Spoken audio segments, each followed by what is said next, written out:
Oh, yeah. Freak out, freak out. Yeah, I'm looking right into the video scope, And this is Macho Man, #1 Macho Man impersonator, past, present, future, yeah. And I'm here to tell you, you are watching 49er Minded with Bashar. Yeah, the cream of the crop. Dig it? 49er Mind is it's not just a thought process, but a way of life. 49er Mind. 49er Mind. Can't shake it. It's 49er Mind that I got. It's 49er Shine that I got. My psyche's on another Frisco Super Bowl. Don't sit slow, cause here we go with a super show. A red and gold session. About a red and gold obsession. With some well-controlled expressions. Let's talk about that win that we got. Who should have been in the spot? That's how it's been in the spot. Let's roll that back. All that crack. All that straight fumble sack. Or just dial it on up if you wanna talk smack. It don't matter what the story on. As long as the story aligns with a 49er Mind. 49er Minded. It's not just a thought process, 49er Minded, but a way of life. The Shard. 49er Minded. Way of life. 49er Minded. What is up, everybody? Welcome to another edition of Ballin' with Bash and Ted. I'm here, Bashar 49er Minded, where we get into the minds of 49er fans, and we're here with Ted. How you doing, Ted, from Ted Talks Ball? Ted, Bash, can't complain. How you doing today? Doing great, man. So some news just dropped. Looks like the 49ers made a trade to get another pass rusher in Randy Gregory from the Denver Broncos. What's the first things that are going through your mind? Shock. I'm happy that we got him, but I would just say surprised because he's had character issues in the past. Surprised. Yeah, I mean, I know there was some marijuana issues from what I understand. I'm not sure what else the other character issues were. I know he has definitely had some suspensions. There's been some injuries. As far as the player itself, though, because I had a friend of mine who was telling me about how Randy Gregory was possibly going to get released, and so I wasn't sure. He was like really hyped up that we should get him. There are a few people that are super hyped up that we should get him, but I was like, okay, well, where's all the hype from? Where's the hype coming from? I just lost Ted for whatever reason. Let me say what's up to some people who are on the chat though while we do this. Let's see, we got Fired Up 49ers says let's go get that ring. What's up, Kenny? How you doing? And what up, Keeping the Faith? JD says, Bashar, guess who just found out he's getting a pregame field pass for the 49ers Cowboys game? By the way, thank you for keeping the good word. Thank you, bro. You were one of the guys who inspired me to get back on, and you were doing really good on your YouTube channel. So maybe we see a comeback from you. Who knows? We got Jason Niner Smash Massey in the house. He says, Talofa Faithful. That's a greeting, and I believe it's in Samoan, if I'm not mistaken. And Ted circling, trying to come back. What up, Chanel? Good to see you, man. Been a long time since I've seen you around here in these Niners streets, as they say. And Ted's still trying to get back on here and get connected. You guys can type in the chat if you guys have any questions about this upcoming game or have any questions about or any thoughts about this move that we just did. Bebop Jones is here, says Bang Bang Niner Gang. And Kenny saying I fired up 49ers. I was only hyped up a little because I think he's better than Pharrell Jackson. He possibly could be. It's been disappointing, I'll be honest, because I was hyped up to see Clelin Ferrell in a Niner uniform because I liked him in college. I know he didn't do all that great at the Raiders, but I thought, what's his name? Chris Kocurek, the 49ers defensive line coach, could definitely have his hand and help rejuvenate Clelin Ferrell's career. Early on in game one, Ferrell looked good to me, but he didn't really do much else so far. And these guys got to step up, man. We got to find a way to get to the quarterback. We can't have Bosa getting double teamed the whole time, or same with Hargrave. And looks like you're back, Ted. Are you good? I guess. I guess I was having internet issues. I'm not sure. Yeah, I was circling. Now you're here, though. Let me say what's up to some other people just dropped in. We got Red Jet Shell. She says Bash and Ted. We got James Kalaloa. He's from Hawaii, not Samoa. A really good friend of mine that I used to work with. Really good dude. Big time Niner fan. Says, let's go. F the Cowboys. I might drop my F-bombs later if I get pissed enough, though. Done it plenty of times on the show, that's for sure. Brandon Ferreño from the Forever Faithful podcast. He was on with Niner Sickness yesterday while I was doing my show, but it's all good. I would have joined them otherwise. We just happened to schedule the shows at the same time. It happens in this world of YouTube, this wild world of YouTube. Good to see you, though. And yeah, man, what are your first thoughts about the trade? I mean, do you think this guy's better than the guys we already have in terms of guys not named Bosa and guys not named Hargrave? Yeah, definitely. I think he's a good pass rusher. The Broncos had just signed him to a pretty good sized deal, and I think they're probably tanking. So yeah, I think he'll be better than Clelin Ferrell. I don't know if he's better than Drake Jackson, but we need some depth. We lost Ebicom and Amenahu. So it would be nice to have some more depth on that D line, especially at edge. We seem to be pretty good at D tackle. Definitely. I'm kind of a little disappointed in terms of what Drake Jackson's doing too. I'll be honest, because week one, what did we see him do? We saw him get 3 sacks. A couple of them were kind of cleanup sacks. You could say he wasn't like the first guy in, but at the end of the day, he looked really nice in week one, and hopefully we see a whole lot more of him. I just want the more the merrier in terms of pass rush. And I've always, in terms of like we were talking about for the past couple of weeks, if the 49ers were going to make a move and acquire a player, my preference has always been for pass rush. Now, I wanted it to be for more of a bigger name guy, but at the end of the day, we only swapped a 6th rounder. We gave up a 6th rounder, right? And we're getting a 7th rounder in return, and then we're only paying him the league minimum. I believe it's like $850,000.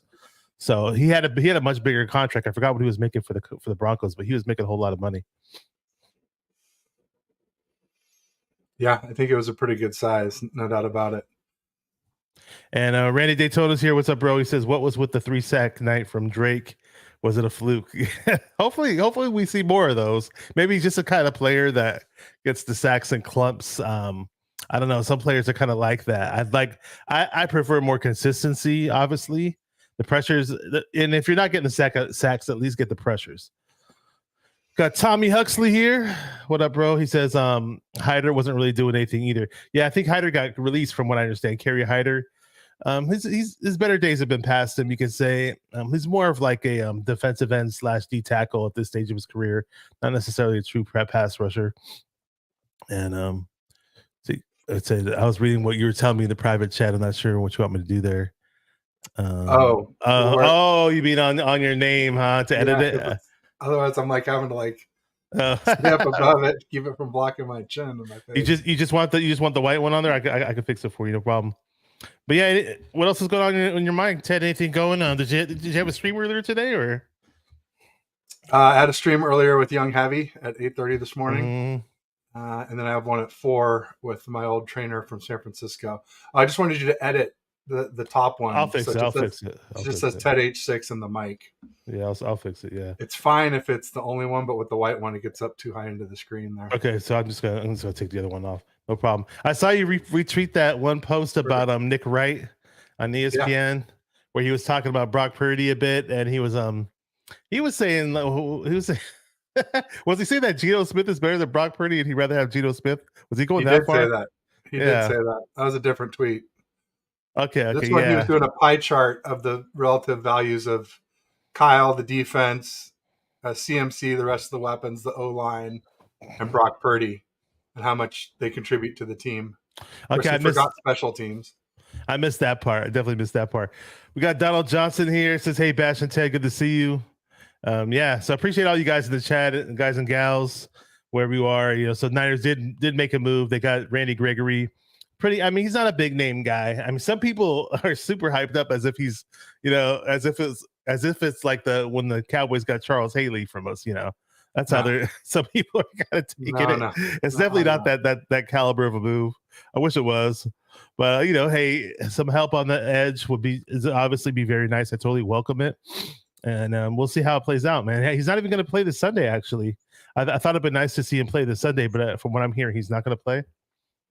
Oh, I haven't really seen anything yet. I was working on my article, trying to get that ready to go here. So for the preview for the Cowboys. Okay. Also we should mention we're streaming to both channels. So if you guys are watching on a browser, open up a second tab. And if you're on my channel, make sure you get over to Bash's, give him a like and subscribe.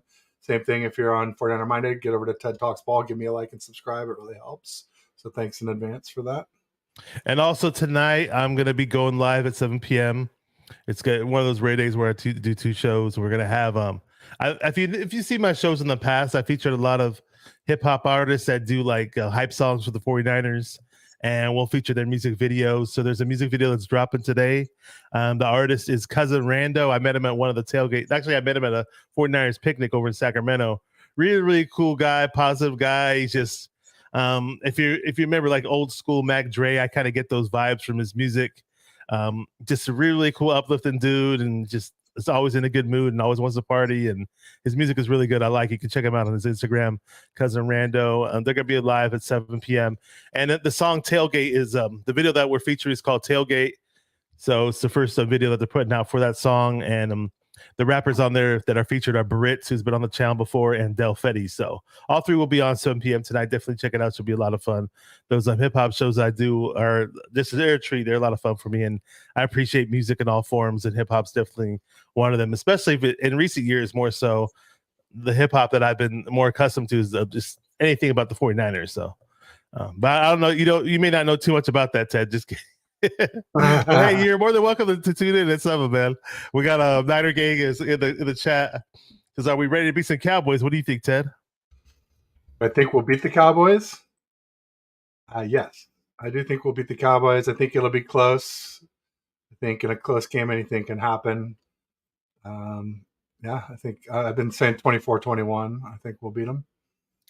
And for the record, I am wearing, since we should beat the Cowboys. I want to beat the Cowboys. We're playing them on Sunday. It's hard to see right here, but I am wearing a hat that has Dwight Clark's signature on it. So first time wearing it on the channel. So just throwing that out there. And Fired Up 49ers says Ted looks like a Van Halen guy. Is that true? Oh, absolutely. Yeah. My wife and I saw him at Oakland Coliseum when David Lee Roth came back, and before Eddie had his health issues and passed away. But yeah, I like Van Halen a lot.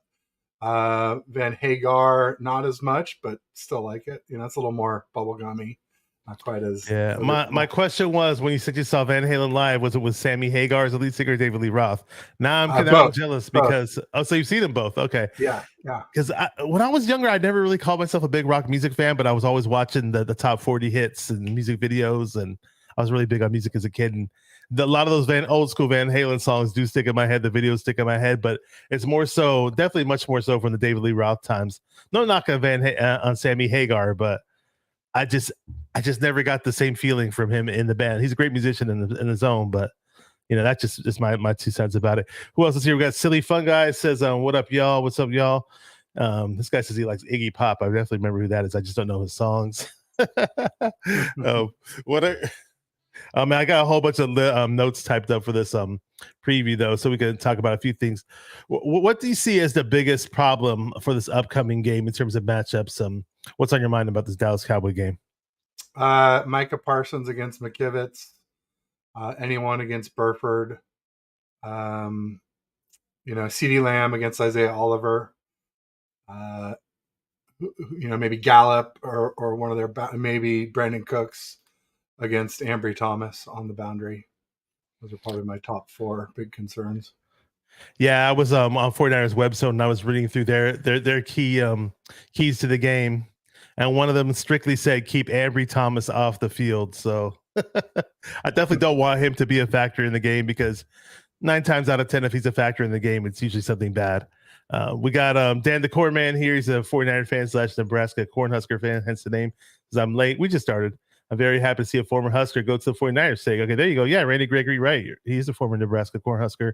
From what Damon Bruce, and from I was watching Damon Bruce and Larry Krieger before the show started a little bit, they're pretty hyped up about this trade. They were saying that they thought Randy Gregory should have been a first rounder. I just don't see the crazy upside that certain fans see. But again, I'm more of a pass rush guy anyways. I did want another pass rusher on this team to shake things up. So again, hopefully it pans out. The 49ers locker room is very tight knit. Everybody gets along. So hopefully whatever, personality issues he has doesn't get in the way of our team. And we'll go from there.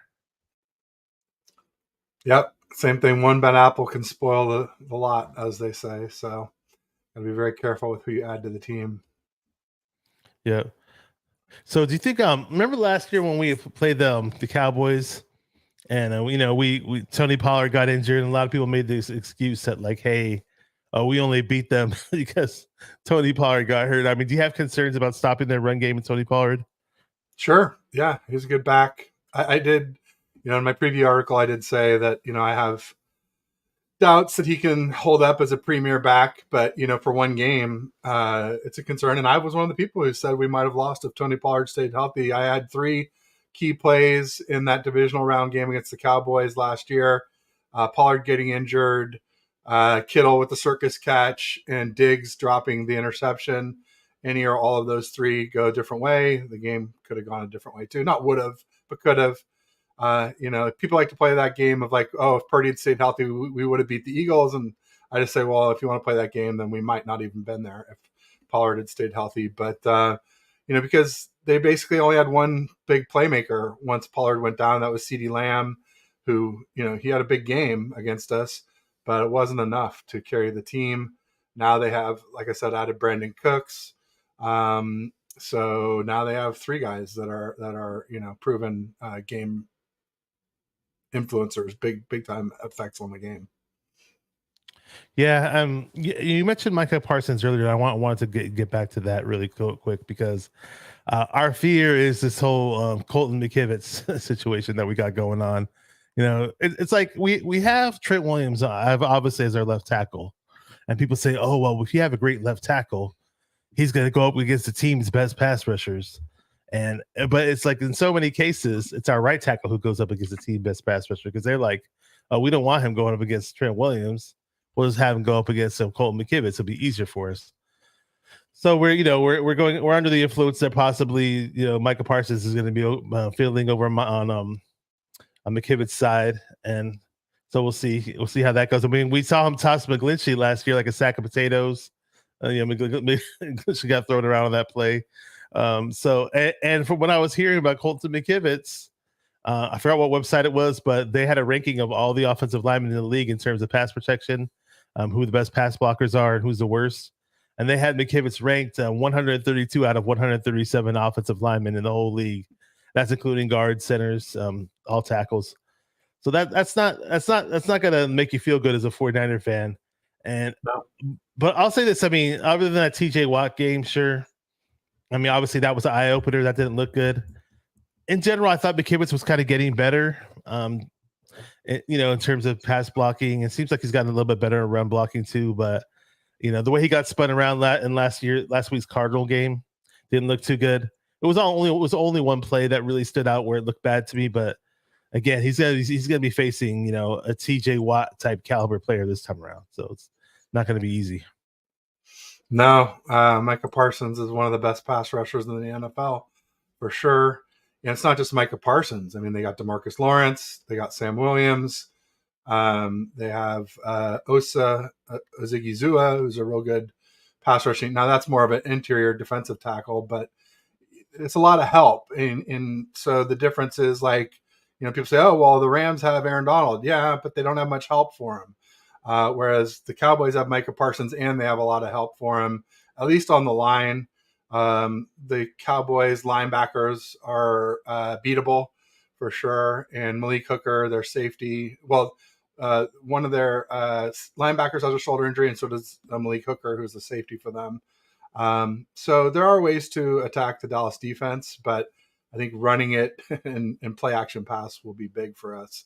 If we drop back a lot, I think it could be trouble with that pass. And to McKivitz credit, because you mentioned Aaron Donald, I do remember them lining up Aaron Donald on the edge during that Rams game, and McKivitz, from what I recall, did a pretty decent job. And Shanahan himself schemed certain blockers to come out and help him out.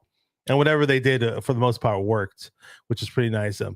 Purdy's doing an amazing job of getting rid of the ball quick, by the way.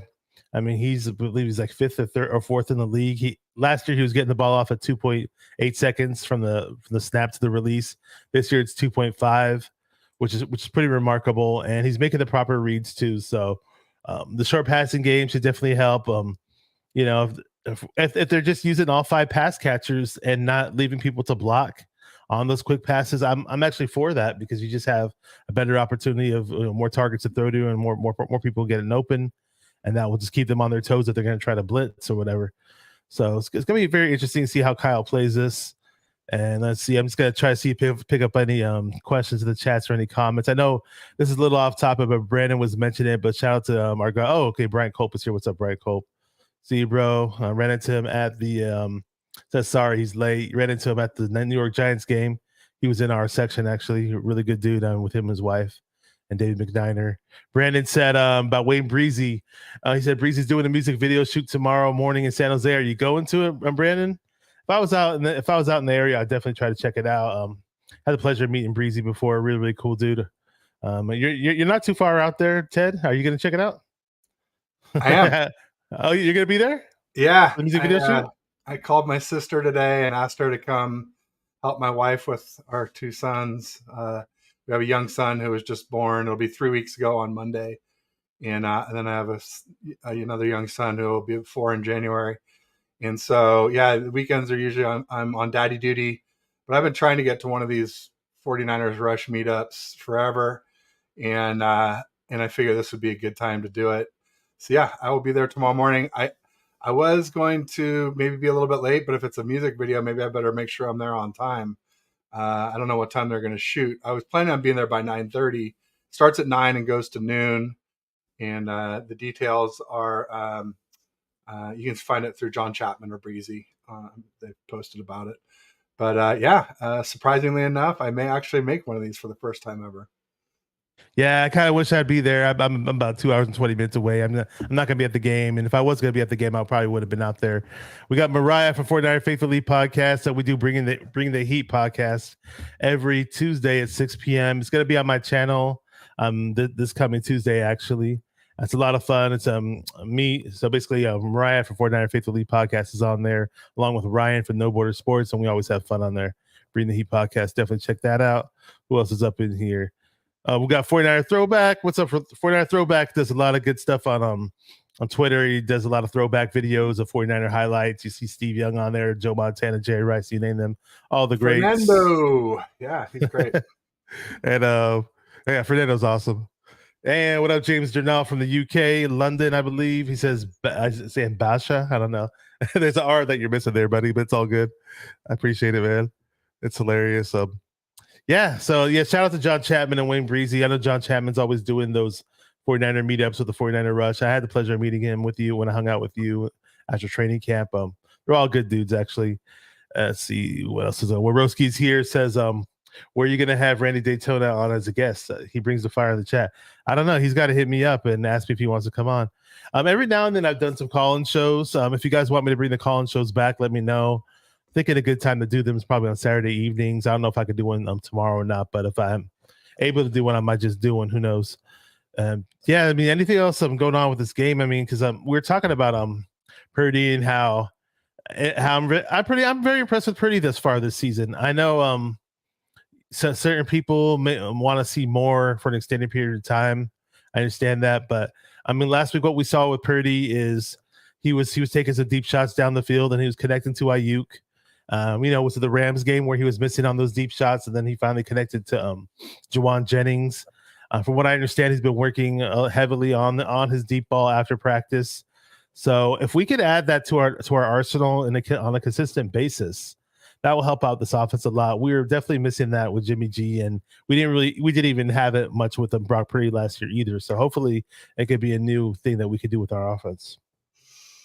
Yeah, it would be huge. It would go a long way towards making him potentially an elite quarterback. Yeah, you see. I hate to say this. You don't seem as talkative as you normally are, Ted. Did something happen, or am I unaware of something, or? No, not at all. Okay. Just I just haven't gotten rant worthy yet today. Everything's pretty level headed and calm. So am I. Yeah. Okay. I got you. Yeah. So I just, it's okay. Sometimes I get like that too, where I just don't talk as much. Let me just see if anybody has any questions in the chat. Let me know. So let's see what kind of comments we got going on here. Let's see what's up on the chat. Look, there's a lot of chatter between everybody. Got a few things that we could talk about, though. No problem. Well, Silly Fungi brought something up. Okay, let's see. What do you say? Fungi, sorry. Something about Dak having one pick and Purdy doesn't have any that could be the difference. And I tweeted about there was an interesting chart that came out that was charting not just interceptions, but interceptable throws versus interceptions, because Dak and Purdy have the same number of interceptable throws. They both have 4, but Purdy, none of them were picked. But Dak had one that was picked. Kind of interesting because Stafford has 5 picks, but he has less interceptable throws than either one, with 3. So he's been really, really unlucky. And probably one of the most lucky was Mac Jones, who has 14 interceptable throws and only 4 picked. And also Josh Dobbs, who we just played for the Cards, 8 interceptable throws and none picked. So he and Purdy are the only QBs that have 0 interceptions that have played, a lot of games so far. Yeah, I'll say this: the only time from the season where I cringed here and there was in terms of Brock Purdy throwing passes that didn't look too good. It looked like they may have been picked off. I'd say early on in the Giants game. I was at that game, but then again, I wasn't panicking either. And I've been saying this a lot on past shows and recent shows is when I watch Purdy, I'm still pretty calm, even though things may not look good from the onset. I still have a better sense of what the game's going to be and how he's going to play throughout the game. Much more so than with Jimmy G. With Jimmy G, I felt like he'd be nervous and twitchy and jittery, and I felt like it was infectious towards me and many other people in the fan base. Our blood pressure was always rising during the games. I'm feeling much more calm, and I'm enjoying these wins a whole lot more with Purdy as the quarterback. And hopefully this sustains. Hopefully this continues. Hopefully he continues to get better. I'm surprised that Purdy has played so well so far this season, particularly because of that injury. I had no idea when he was going to come back. I was thinking he'd be back by week 4. It was an injury. It's an injury that, rarely ever happens in the NFL and was a major concern. So that's that. I mean, he's shocked everybody by coming back early and playing just as well, if not better. In my opinion, he's playing better than he did last year. He's getting rid of the ball quicker than he did last year. 2.5 seconds, off the snap to the release, as opposed to 2.8 seconds. And hopefully this deep ball thing that he's been doing as of late is a consistent thing. I mentioned that earlier. And I just, they're talking about CMC and the MVP running. If Purdy keeps it up, man, his name could be thrown in the mix too. I hope this is something. I hope it's just sustainable, and hope it's something that could lead us to the promised land. I really, really do. So I'm having good feelings about this team. And this, for those people who are saying that, hey, we didn't play anybody good or Purdy didn't play anybody good, this game could be a statement game for him and the 49ers. Yeah, I mean, I've been saying this could be the game of the year, not just the year so far, but the year in total. I have the 49ers as the best team in the NFL right now. The Bills a close second. I might have had the Bills as number 1, but Tre'Davious White got injured against the Dolphins on Sunday. Then I got the Cowboys 3 and the Eagles 4. So, yeah, this could easily be the best game of the year. It's a great rivalry, probably the best postseason rivalry in the NFL. They've knocked us out of the playoffs, I think, 4 times. We've knocked them out of the playoffs 3 times. They went to this on and won the Super Bowl 3 times after knocking us out of the NFC Championship game. We went on and won rings 2 times after knocking them out of the NFC Championship game. So there's really no more storied playoff rivalry than Dallas Cowboys and 49ers. Obviously, this isn't a playoff game, but I think it's about as close as you can get in the regular season. We're also 19-19-1. So, whoever wins, assuming that it's not another tie, would, give the team the leg up there in the overall record between our 2 franchises. Yeah, we have a long history with the Dallas Cowboys. I mean, even before I started watching Niner football, there's a crazy Dwight Clark catch game and all that going on. And I just remember in high school when we were set to play the Cowboys, the jawing back and forth with 49er fans and Cowboys fans was definitely there. And, and I was getting pissed off at one point when all these Cowboys bandwagoner fans were showing up out of nowhere in the Bay Area wearing Cowboys gear. I was like, what are you guys doing here? And then it was nice to get our revenge and beat them in the Super Bowl. And so beat them actually in the NFC championship game on to the Super Bowl where we won with Deion Sanders. Let me see what's up to some people that are just jumping in. We got Alberto Soto says, what up, fam? Good to see you, bro. And if you guys are new to the channel, hit the like and subscribe button. Also, this is a dual stream on TED Talks Ball channel as well. You can hit the like and subscribe on his channel. If you got a device where you can play 2 tabs, feel free to do that. We'd appreciate you guys. And we got Danny Golding. What up, Danny Golding? Says, what's up, Bashar? One of the old school 49er YouTubers back in the trash talk circle when that was something. And we actually ran into each other at one of the 49ers games when the 49ers were playing the New York Giants when Nick Mullins was the quarterback. So that was a few years ago, but good to see you, though. And Laura Cat is here. She says, hi, fam. We're going to beat the Cowboys. Dak is whack. Just like Whitney Houston said, right? Whenever I think his Dak is whack, it always reminds me of Whitney when she said crack is whack. RIP. Nancy Cameron's here. She says, woohoo, I made it, Ted. Hi, Ted. Bash. 2 days until the big game. Yes, that is correct. And we got James Durnall. He said something interesting. Where is he at in the chat? That caught my eye. Where is he? He said something about he said, do we need to worry about Trey Lance's feeding information, or are there contingencies for that?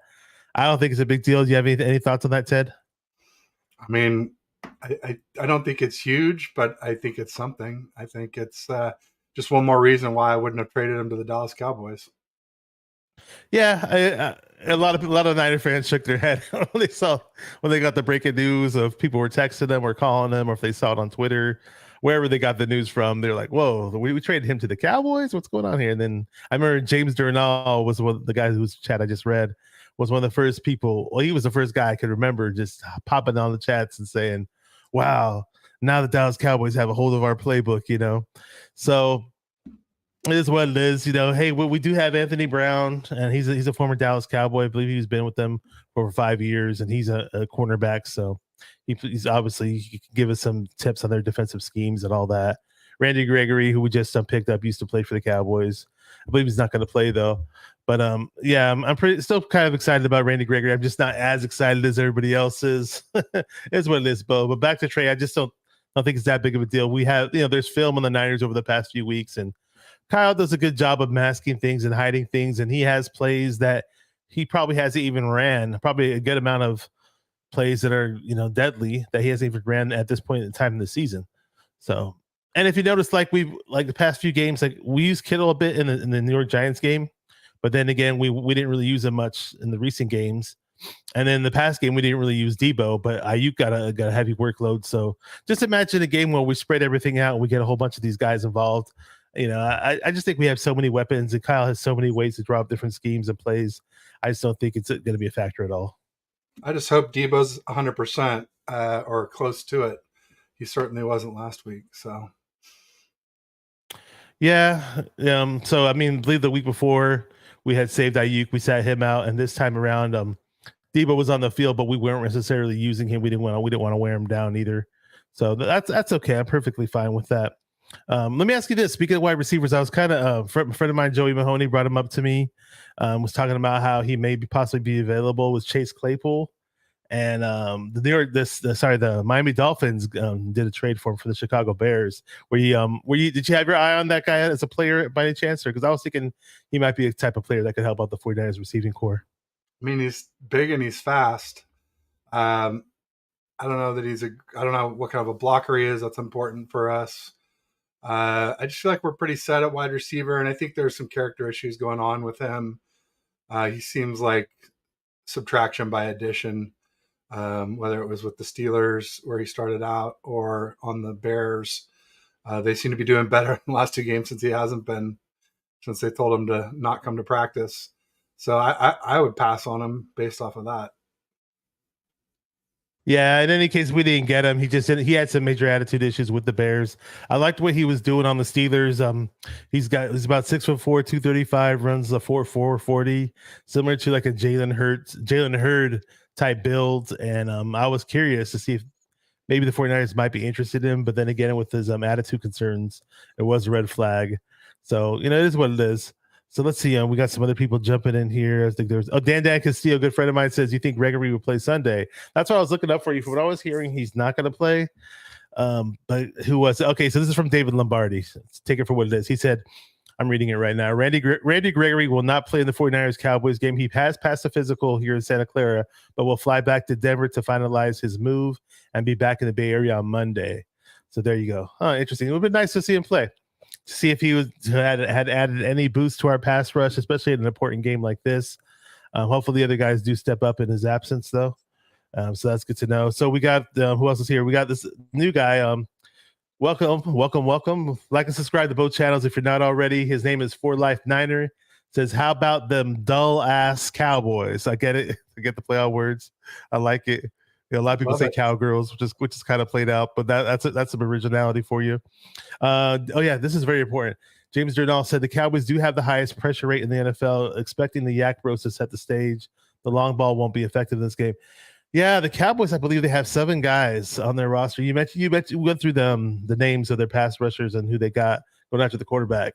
From what I understand, they got 7 guys who have at least 6 pressures on the QB, a whole lot more than we do. So it's going to be very interesting. All I'm hoping is that we get the real CMC in this game. So far, this season we have an MVP CMC on our hands.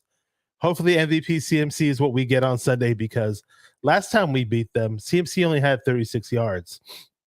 I didn't go back and rewatch the game or anything like that, but it's like, did we not use him enough? He barely had any carries for whatever reason. And I know Elijah Mitchell, him and Elijah Mitchell were kind of splitting things up. But if we could have CMC go off on these guys, that will definitely take the weight off of the offensive line's shoulders in terms of worrying about Micah Parsons and Lawrence and all these other guys going after the QB the whole time. So that's going to be something to look for.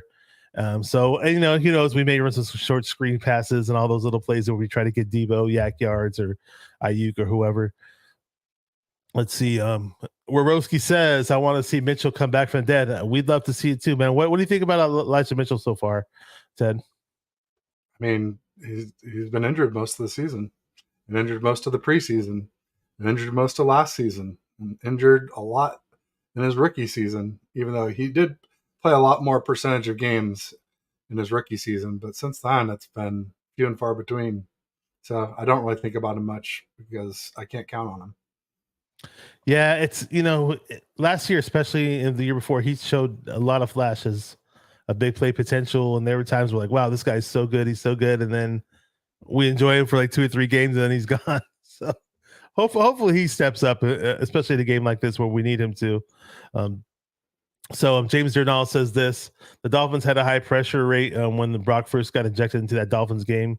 You're damned if you blitz him, and you're damned if you don't. Brocky eyes. I've been saying it, man. Brock Purdy does a really, really nice job of pre-snap reads and getting rid of the ball quick, like I said earlier. And so far, this whole blitzing thing doesn't really phase him all that much. Hopefully that continues this Sunday, because if they want to start blitzing all they want and he just shreds them up, I'm all for it. Definitely for it. For Life Niner says, I have a feeling Juice gets his first touchdown. He's due, man. He's due. Kittle's due too. Kittle hasn't even had a touchdown yet. Yeah, I think Kittle will have a big game. Yeah, we definitely need to get Kittle involved this game. I mean, I don't think the Dallas Cowboys linebackers are really known for being good pass in terms of being good pass coverage. The Cowboys creators I talked to this week, they all kind of said linebacker is an area that we could exploit on that defense. And that's an area that Kyle naturally exploits even when you have good linebackers, because he lines us up in 21. You've got Juice and CMC in the backfield, Debo, Ayuk, and Kittle. And then there's some linebacker gets assigned to one of our backs. Then you spread the back out into the slot. All of a sudden the linebacker's out there in space all alone on an island and, about to get burned. Yeah, and keep in mind though, so the linebackers for the Cowboys aren't that good, but they do have 2 pretty good safeties, J-Ron Curse and Malik Hooker. So I don't know if they're going to try to put any of those guys on Kittle. We're going to see how that happens. I really want Kittle to go off and have a big game. I'm totally looking to see that. It's been a while, so we're going to see how that happens. Let's see. We got some more comments in here. Let's see what we got. We have to confuse them. So, this is a good question. Do we eat Randy Gregory's cap? Was this a trade or release? It was definitely a trade. I thought they were going to release him. That's what the reports were, that Randy Gregory was going to be released. We did trade him. We gave him a 6th-round pick, and they gave us a 7th. And we're not even paying him his big salary. We're only paying him the league minimum this year for 1 year. So that's a win for the Niners. I'll definitely take that. It'll be much more of a win if we can get some damn productivity out of him and he can improve our pass rush. Thank you. That's the league minimum right there, 850,000. Randy Daytona. I was about to say Randy Gregory. And teams do that a lot where they announce that they're going to cut somebody, and then that way teams that are way high up on the waiver wire who know that they'll never make it to them, that's incentive for them to go ahead and trade a high draft pick just to make sure they get the guy they want, instead of giving 25, 28, 30 teams ahead of them a shot at the guy. Okay. First. So Ted, I know you've been getting a lot of hate on Twitter, but here we go. We're getting some love for Ted here. Sending you hugs, thanks, Ted. Barcat. You're up, Buttercup. Red Jet said, "I heart Ted." All smiles, Ted. See, the ladies love Ted. What can I say? Stop it. Randy Daytona says, "Who hurt you, Ted? Give me their address right now." See, something's going on. Nobody hurt me, man. I just it's just just not quite full of like my usual fire, but there's nothing to be fired up yet about, I would say. I mean, we've just been chatting and things are pretty even keeled for now. Even keeled, Ted. Yeah, so I was looking through like different keys of the game on different websites and just like reading up and stuff. One major thing they said, I was talking about Brock Purdy earlier and how we can use a quick passing game and not necessarily keep people into block. But the one of the main keys they said was use your Yak brothers. So again, we were mentioning Kittle earlier. Does Ronnie Bell get any? I'd love to see Ronnie Bell get involved. He had a few nice plays in the preseason. A lot of 49er fans were crowding him as our next star wide receiver or as our next Yak guy. But it seems like Ronnie Bell, I mean, other than that one touchdown against the New York Giants, we haven't really seen much from the guy. Yeah, he had a good game against the Giants. I think he had a good punt cover, and he had some good special teams plays, and obviously the touchdown. And he what he had the big catch after Debo tipped it. It could have been an interception, and Ronnie Bell came down with it. So he had two big catches against the Giants. For Ronnie Bell, the thing that scares me just a little bit about him that we saw in the preseason was kind of like what happened where he caught the ball from Debo. He tipped the ball in preseason twice, and defenders caught the ball for interceptions. And so it kind of goes to what I was saying earlier about Matt Stafford. I think that's what's happened to Stafford, where you only throw 3 interceptable balls and end up with 5 picks. It's in a play like that where it goes off the defender's hands and then ends up getting picked by somebody. So I don't expect to see much of him unless Debo is really still hindered. We obviously use Debo as a decoy against the Cards, but Cards D, let's face it, they're pretty devoid of talent. Whereas this Dallas Cowboys defense is stacked, other than Diggs being gone. But even with Diggs gone, they have Deron Bland and Stephon Gilmore on the boundaries.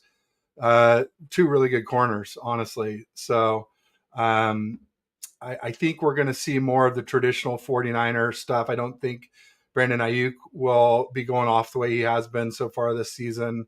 I think we'll need Yak from Debo, Yak from Kittle, Yak from CMC. I don't think we'll see a lot of Ronnie Bell.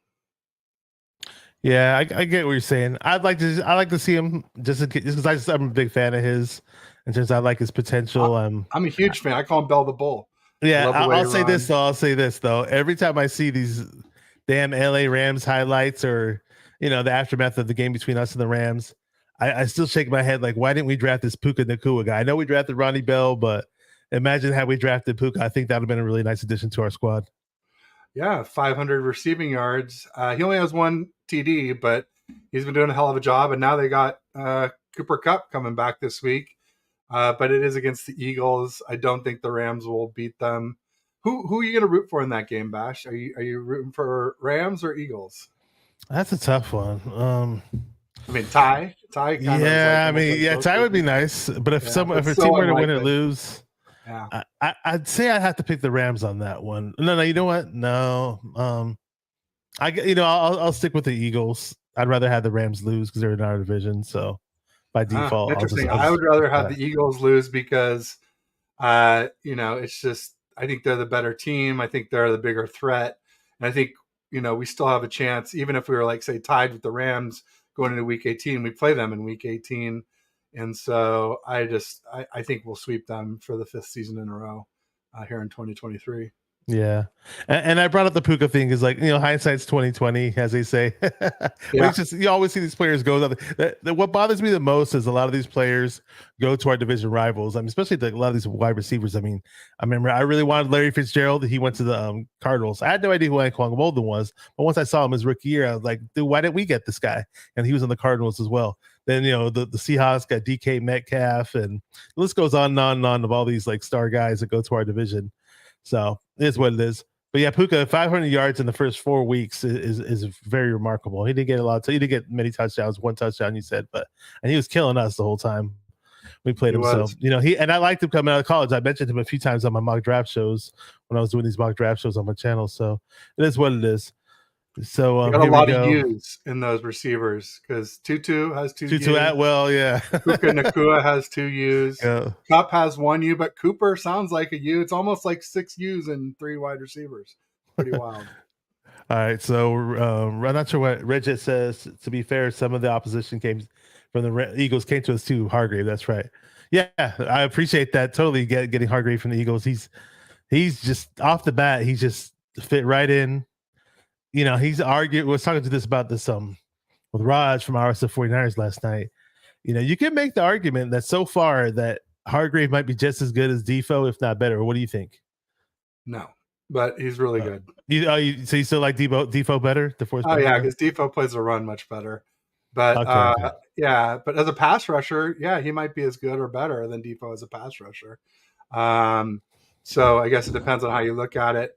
But I think DeForest Buckner has a similar contract. Like for the contract, I think I'd rather have DeForest. But Hargrave's a great addition. Red Jet Shell is quoting me saying, as Ted says, Charles Haley 2.0.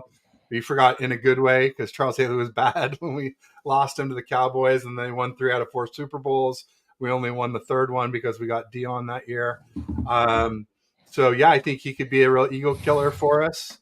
And could be the difference for us in Week 13 and or the playoffs if we come up against the Eagles. I think they're going to regret letting him walk, and especially letting him end up in one of their big rivals' hands. Okay, so we got Eternity T here. Welcome to the channel. I'm not sure if I've seen you on here before, but if you're a newcomer, just hit the like and subscribe. Also, check out Ted Talks Balls channels as well. We're doing a dual stream today.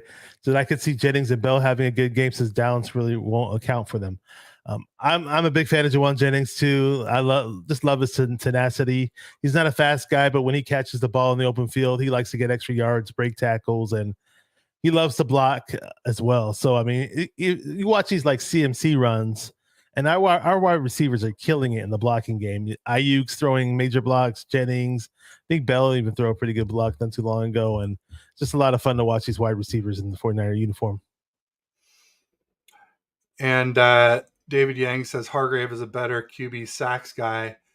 I mean, he is here. He is on the Eagles, but he has a lot more help. Who's helping DeForest Buckner on the Colts D line? They have. I guess he's going by Shaq Leonard. Darius Leonard changed his name to Shaq Leonard, I believe. He's a great middle linebacker, kind of like Fred. But on that D line, I don't know that they have anybody. They don't have anybody like Bosa, that's for sure.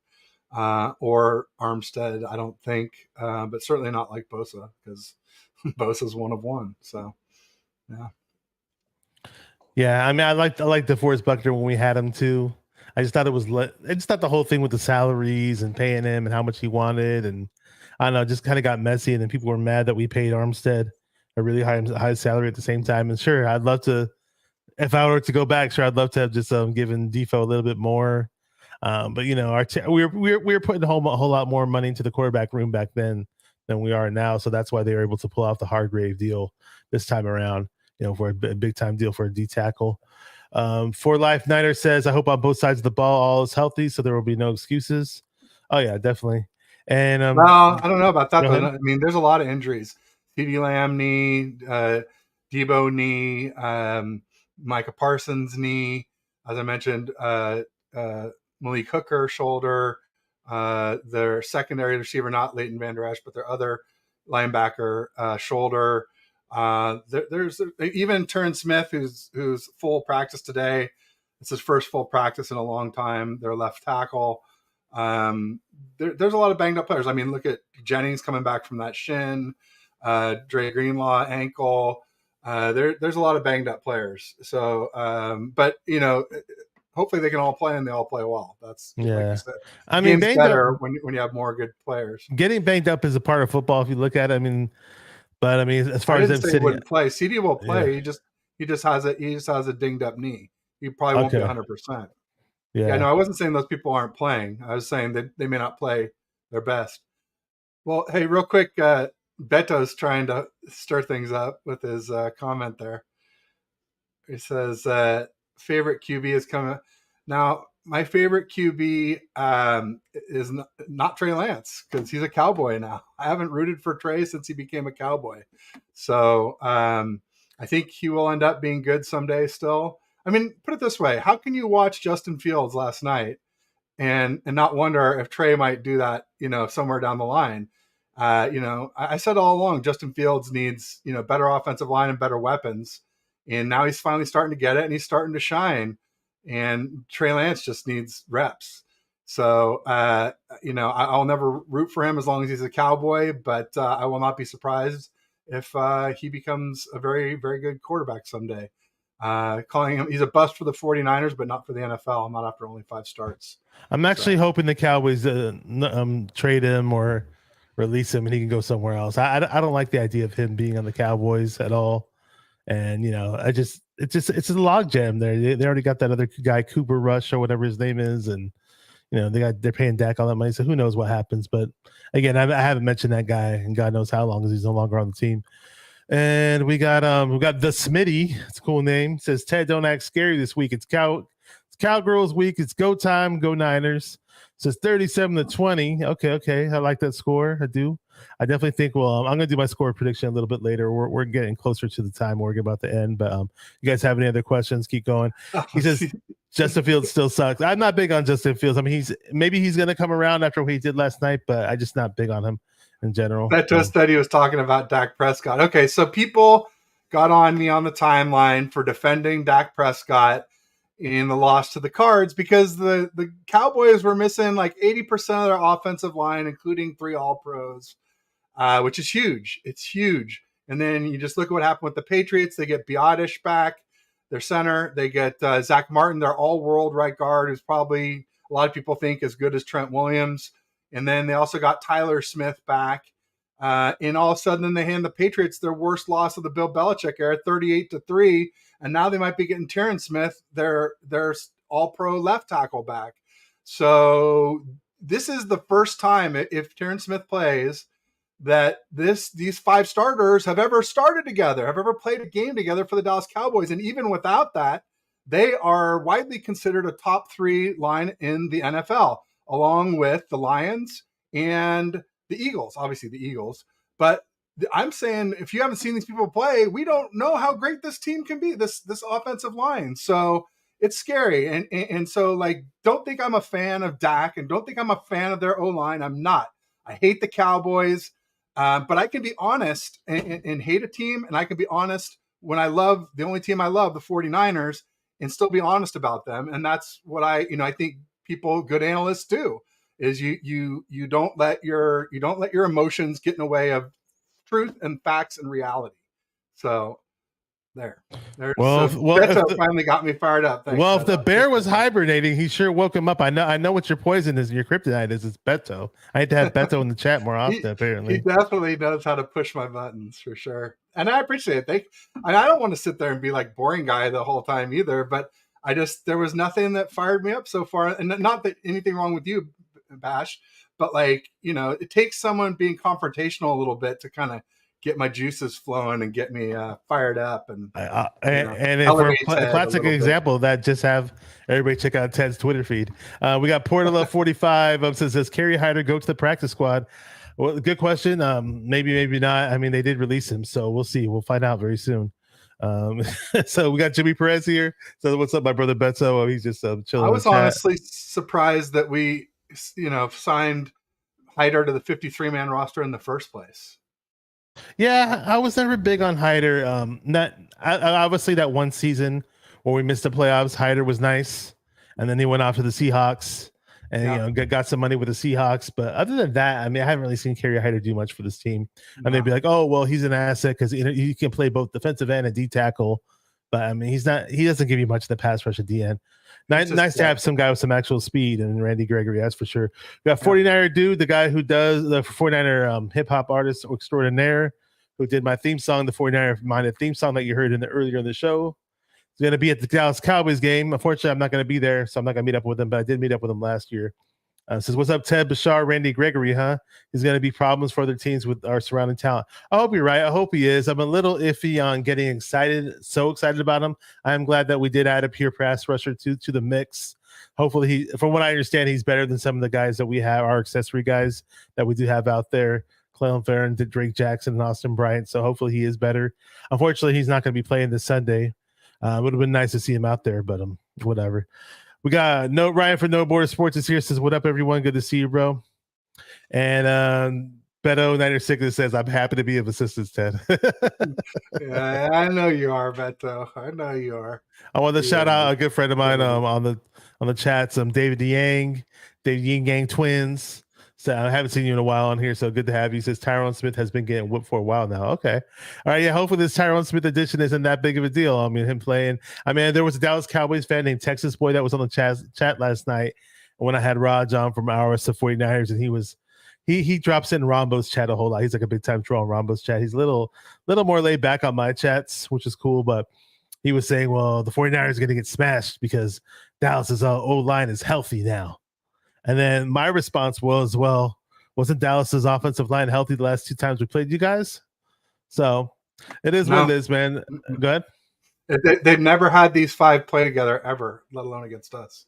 So it hasn't. No one has seen what this line can do. Who's the new addition that you're speaking of on the line, though, that I'm missing?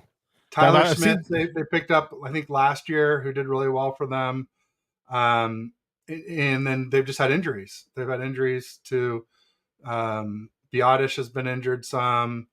Let's see. So their line, just to let everybody know who's on there.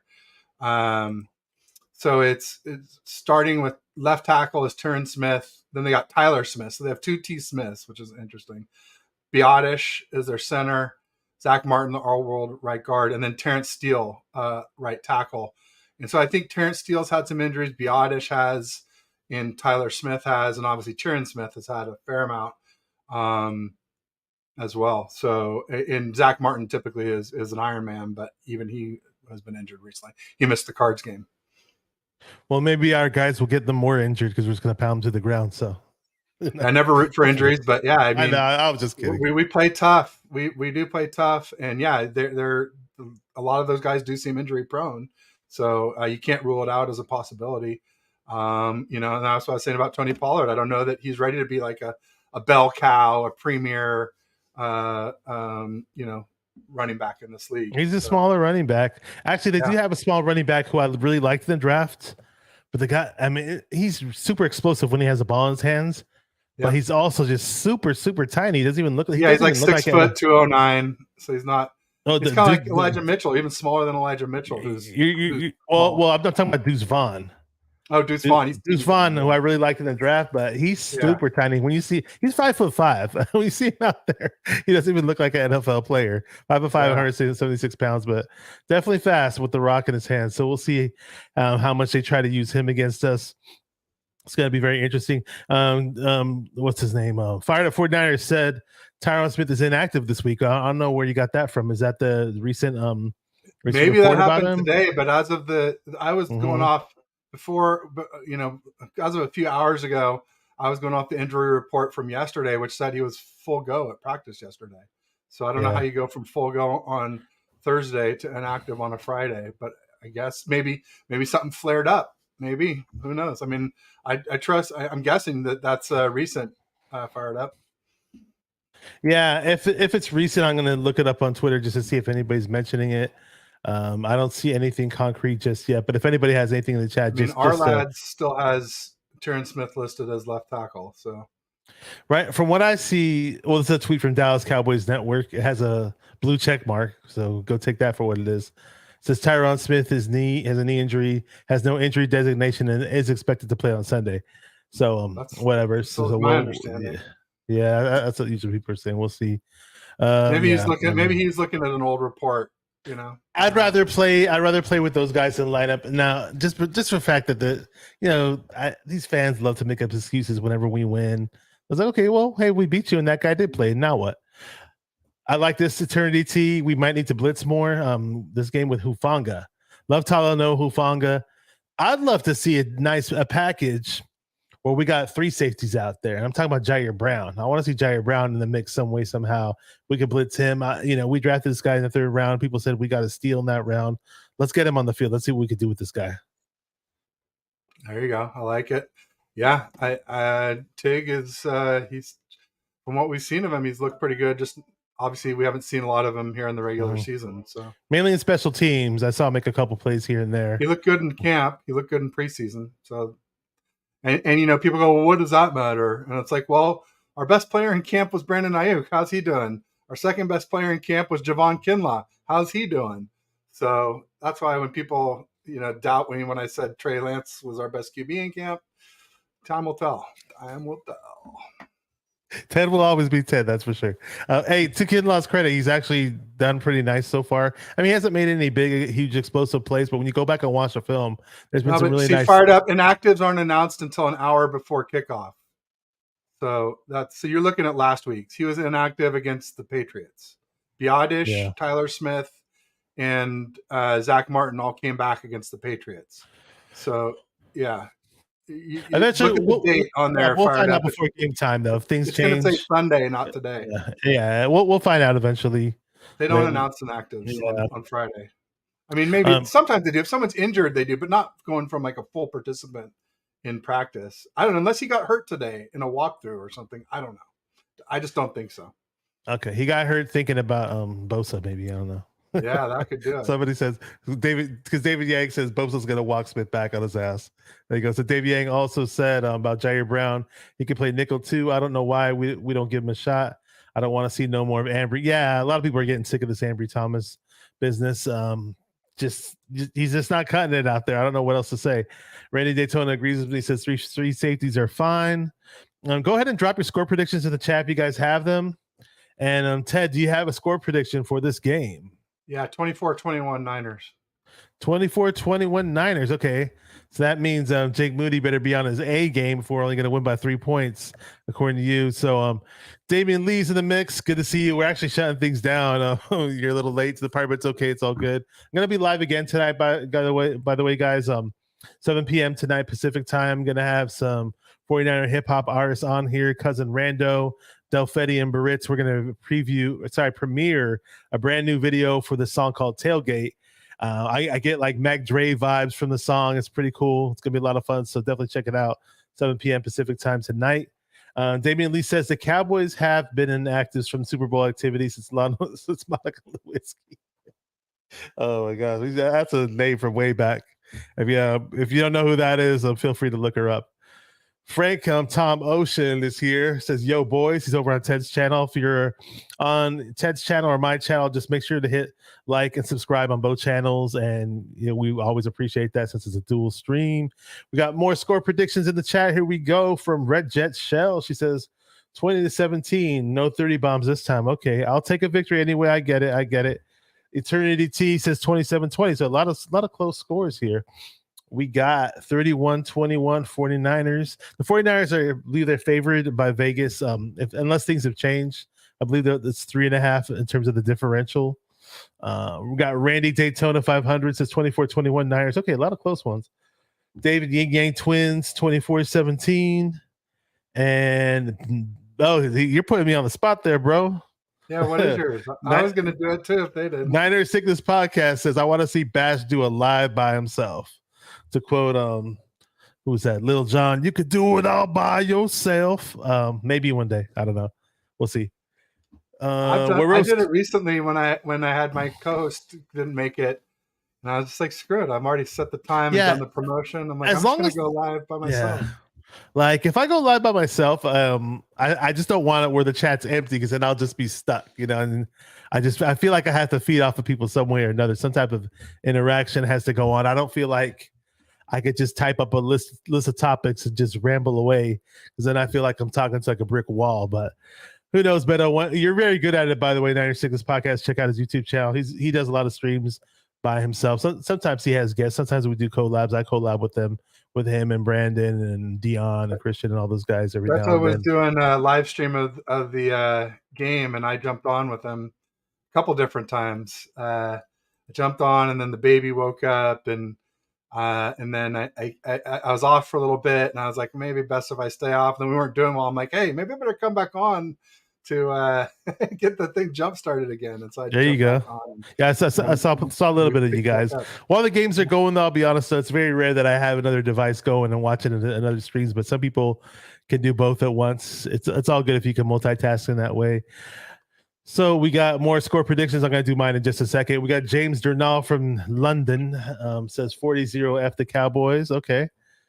For Life Niners says 28-20. And Frank Tom Motion says, I'm so pumped up for the game, almost at the 48-hour window. I was kind of pumped up last night. I rarely get pumped up before the game starts. I'm usually pumped up like right when kickoff happens, but we'll see. Randy Daytona says, Bash, when we do karaoke, we'll talk about writing a screenplay. Okay. I don't know. What am I going to play? A Tony Soprano type character? What are we doing here? My score prediction for the game is 30-20. I still think we get the dirty, pretty 30.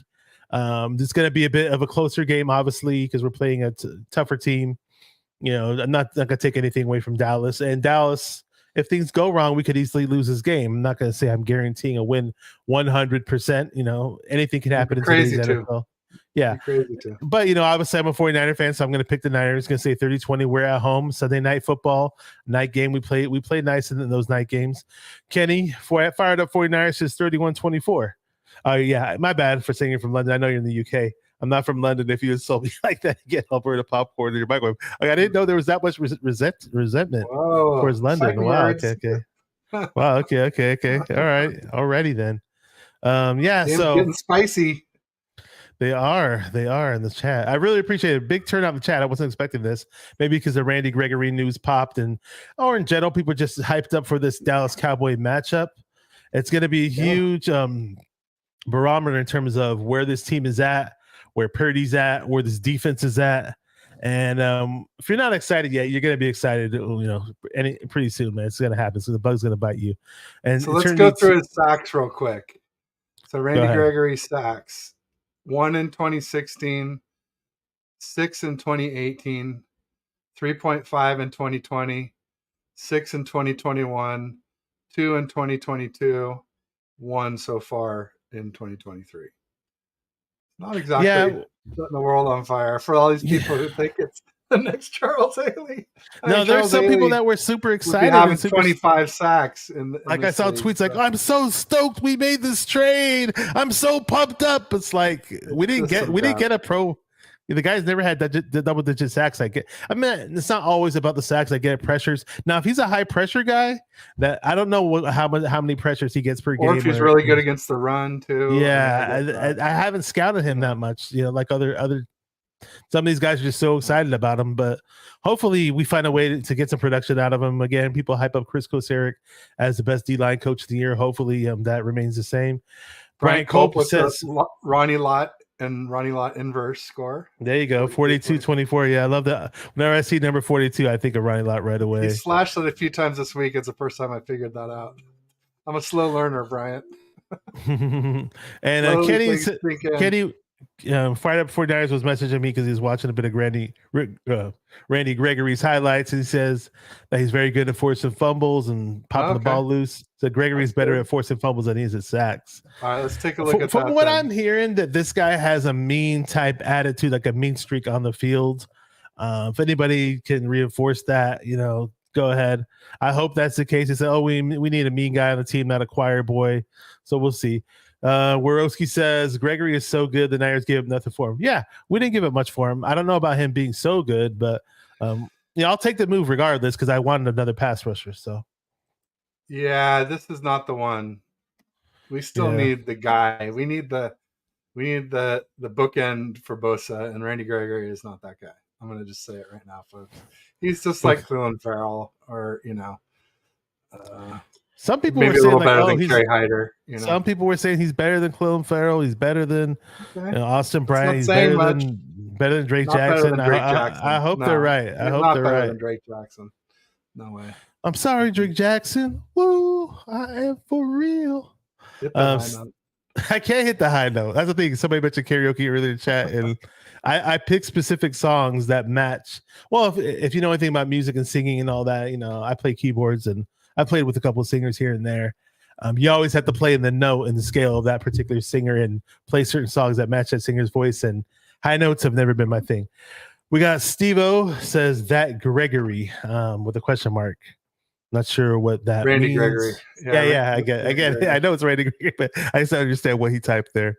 Definitely don't got bars. Might have some candy bars somewhere in the drawer. I don't know. Randy says there's no pleasing me.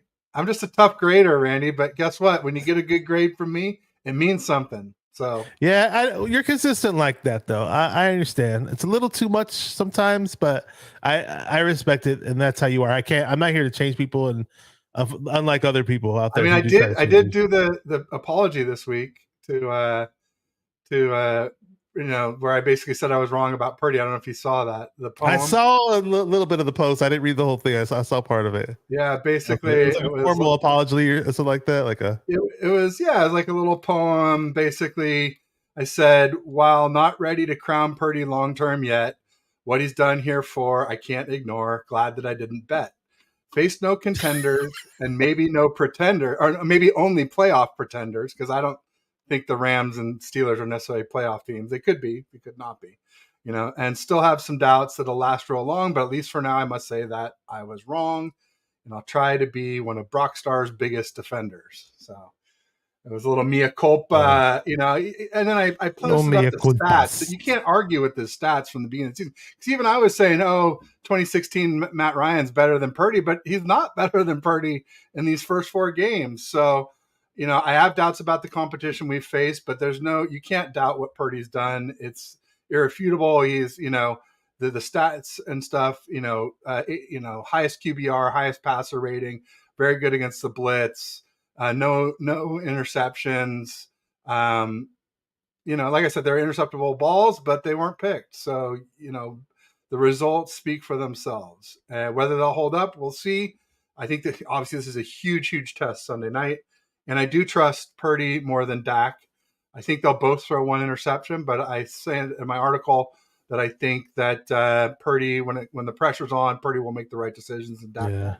Well, I mentioned this last time in the show. I said, I know you got to have this stigma for not being this guy who hypes up Purdy all that much, but I mentioned how you call Purdy. I like Purdy a lot. I hate the hyperbole. That's the difference.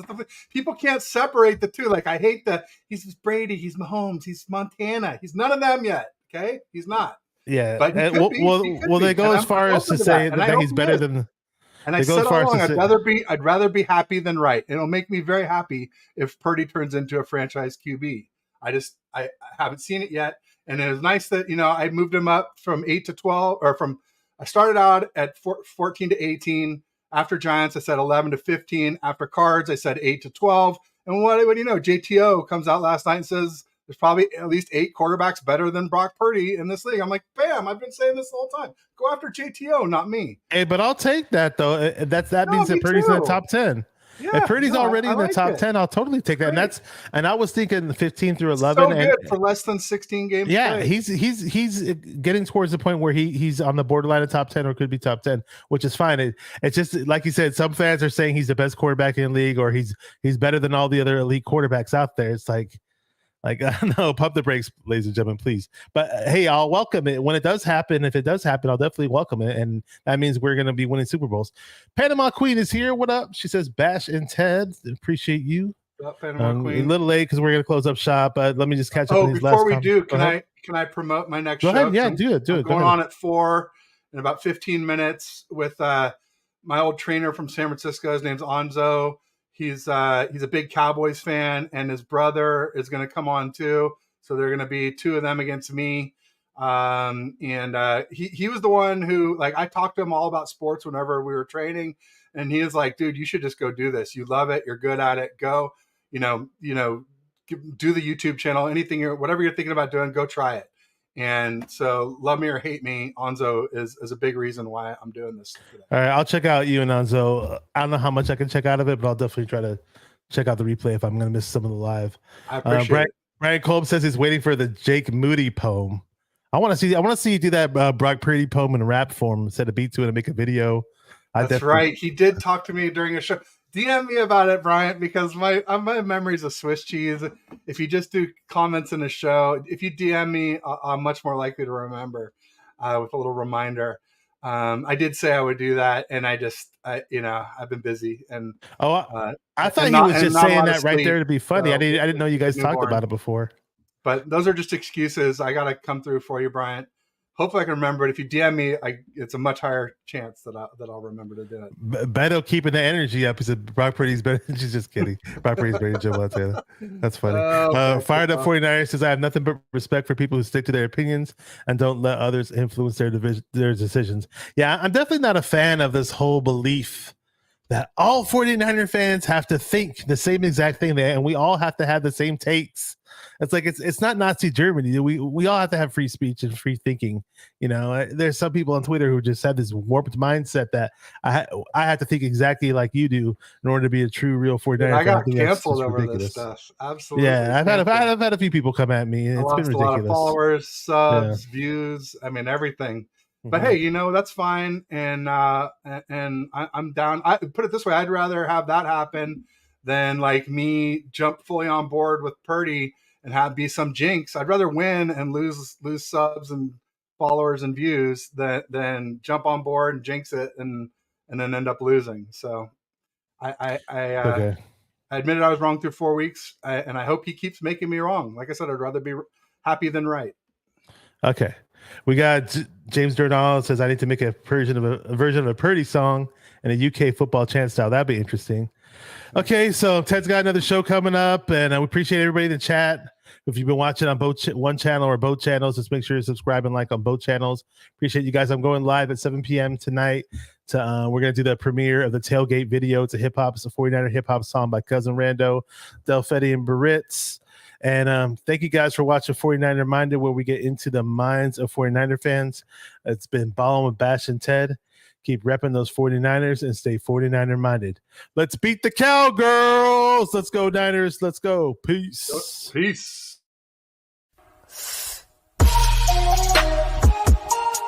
Come on, 49er fans, let's get it. Because it's 49er mind. We gotta do this one time for the Empire. It's 49er mind.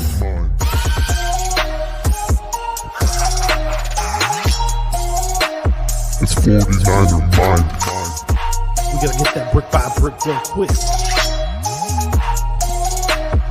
49er mind. Yeah, yo, we can't listen to them haters, man. 49er mind. We from the Bay. 49er mind. We them San Francisco 49ers. 49er mind. We got that red and gold blood inside us. 49er mind.